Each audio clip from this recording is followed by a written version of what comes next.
شیدینگ لب مناسب افرادیه که نه رژ لبای پررنگ دوست دارن نه رژ لبای کم رنگ دوست دارن.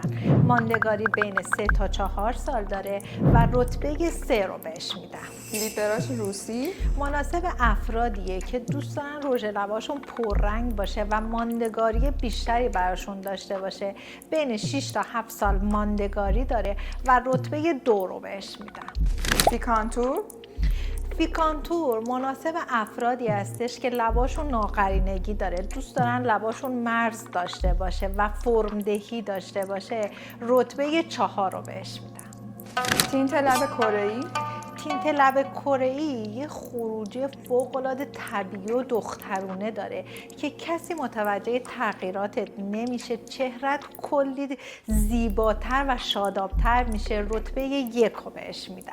اگر دوست دارین نمونه کار هر کدوم از اینا رو ببینین، کلمه تینت لب رو برام کامنت کنین تا براتون ارسال کنم.